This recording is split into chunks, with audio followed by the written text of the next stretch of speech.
केंद्रीय संस्कृति एवं पर्यटन मंत्री गजेंद्र सिंह शेखावत ने कहा कि भारत में पर्यटन की असीम संभावनाएं हैं। आज भी दुनिया में देशों के भारत पर्यटन का एक बड़ा केंद्र है। आने वाले समय में जिस तरह भारत के प्रति आकर्षण पूरी दुनिया का बढ़ रहा है, प्रधानमंत्री नरेंद्र मोदी जी के नेतृत्व में भारत विकसित हो रहा है। पूरी दुनिया कौतूहल की दृष्टि से भारत को देख रही है।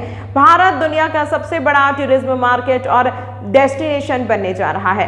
केंद्रीय मंत्री शुक्रवार शाम अपने संसदीय क्षेत्र जोधपुर पहुंचे। एयरपोर्ट पर मीडिया से बातचीत में उन्होंने कहा कि भारतीय एस्पिरेशनल क्लास भारत के टूरिज्म की ताकत को इजाफा देने वाली है। प्रधानमंत्री जी की नीतियों के चलते 25 करोड़ लोग गरीबी की रेखा से बाहर आए हैं। जो लोग वर्षों और पीढ़ियों से गरीबी का दंश झेल रहे थे, उनकी दबी हुई उत्कंठा अब उजागर होगी। वो भारत को जानने, भारत की सांस्कृतिक विविधता को पहचानने के लिए पर्यटन के लिए निकलेंगे। शेखावत ने कहा कि भारत दुनिया का सबसे बड़ा टूरिज्म मार्केट और डेस्टिनेशन बने, इसे लेकर प्रधानमंत्री जी के नेतृत्व में इंफ्रास्ट्रक्चर ग्रोथ और हॉलिस्टिक डेवलपमेंट पर कार्य हो रहा है। शेखावत ने कहा कि हमने अभी एक चैलेंज प्लॉट किया है, जिसमें देश भर के लोगों से अपील की है कि वो अपने अनुकूल और अनुरूप जो बेस्ट टूरिस्ट डेस्टिनेशन है, जिसको वो मानते हैं अपने क्षेत्र या देश का कोई भी, उस पर वो वोट करें। अधिकतम वोट्स जिन डेस्टिनेशंस को मिलेंगे, उनको हम हॉलिस्टिक तरीके से प्रधानमंत्री जी के नेतृत्व में डेवलप करेंगे, ताकि आने वाले समय में वो वर्ल्ड क्लास टूरिज्म डेस्टिनेशन बन सके। उद्योग सिटी मिली है, पाली को भी बहुत राहत मिलेगी। देखिए, निश्चित रूप से जोधपुर का औद्योगिक विकास हो, ये भारतीय जनता पार्टी के जो संकल्प पत्र में, घोषणा पत्र में भी था और हमने चुनाव के समय में भी इस पर कहा था। भारत सरकार ने जब माननीय मोदी जी के आशीर्वाद से देश में 14 जगह ऐसे इंडस्ट्रियल कॉरिडोर बनाने की बात की, तब हम सब ने मिलकर के प्रयास किया कि जोधपुर को भी ये सौगात मिले। और राजस्थान का दूसरा बड़ा शहर होने के नाते औद्योगिक विकास की सारी संभावनाओं और जितनी भी आवश्यकताएं हो सकती है, जमीन की, ऊर्जा की, पानी की और उसके अतिरिक्त इंडस्ट्रियसनेस की, रॉ मटेरियल्स की, वो सब होने के नाते जोधपुर स्वाभाविक रूप से ऐसी जगह थी जहां पर औद्योगिक विकास हो सकता है।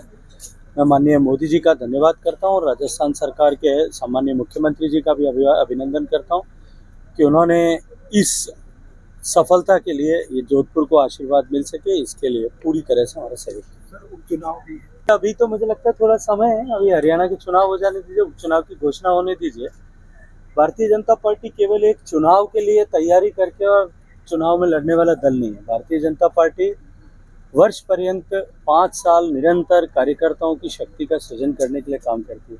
अभी आपने देखा, भारतीय जनता पार्टी का सदस्यता अभियान चल रहा है और देश भर में सदस्यता अभियान चल रहा है। सदस्य बनाएंगे, सदस्यों को कार्यकर्ता बनाएंगे, कार्यकर्ताओं को नेता बनाएंगे और इस प्रक्रिया में चुनाव आते रहेंगे, जाते रहेंगे, चुनावों का काम भी साथ साथ में चलता रहेगा। आप मेघालय के दौरे पर रहे, पर्यटन को हर तरह से बढ़ावा देने का प्रयास कर रहे हैं और राजस्थान में भी हर प्रयास रह रहे हैं। भारत में पर्यटन की असीम संभावनाएं हैं। आज भी दुनिया के देशों में भारत पर्यटन का एक बड़ा केंद्र भी है और आने वाले समय में जिस तरह से भारत के प्रति आकर्षण सारी दुनिया का बढ़ रहा है, माननीय मोदी जी के नेतृत्व में जिस तरह से भारत विकसित हो रहा है, निश्चित रूप से पूरी दुनिया भारत की तरफ कौतूहल की दृष्टि से देख रही है। दूसरी तरफ सम्मानीय प्रधानमंत्री जी की नीतियों के चलते हुए जिस तरह से भारत में मध्यम वर्ग बढ़ा है, 25 करोड़ लोग गरीबी की रेखा से बाहर निकल पाए। भारत की ये एस्पायरेशनल क्लास जो है, भारत के टूरिज्म की ताकत को इजाफा देने वाली है, इजाफा करने वाली है। जो लोग वर्षों से, सदियों से, पीढ़ियों से जो लोग गरीबी का दंश झेल रहे थे, उनकी दबी हुई उत्कंठाएं अब उजागर होंगी और वो भी भारत को जानने, भारत की संस्कृति की विविधता को पहचानने के लिए देश भर में पर्यटन के लिए निकलेंगे। इसलिए भारत दुनिया का सबसे बड़ा टूरिज्म मार्केट और डेस्टिनेशन इन दोनों के रूप में बनने वाला है और सम्मानीय प्रधानमंत्री जी के नेतृत्व में हम इस दिशा में इंफ्रास्ट्रक्चर ग्रोथ किस तरह से हो, हॉलिस्टिक डेवलपमेंट किस तरह से हो, हमने अभी एक चैलेंज फ्लोट किया है जिसमें देश भर के लोगों से हमने अपील की है कि वो अपने अनुकूल, अपने अनुरूप जो बेस्ट टूरिस्ट डेस्टिनेशन जिसको वो मानते हैं, अपने क्षेत्र का या देश का कोई भी, उस पर वो वोट करें और जो हाईएस्ट वोट्स जिन डेस्टिनेशंस को मिलेंगे उनको हम हॉलिस्टिक तरीके से प्रधानमंत्री जी के नेतृत्व में डेवलप करेंगे ताकि आने वाले समय में वो वर्ल्ड क्लास टूरिस्ट डेस्टिनेशन बन सके। लोकल से लेकर ग्लोबल तक की खबरों के लिए देखते रहिए सच्ची रिपोर्ट।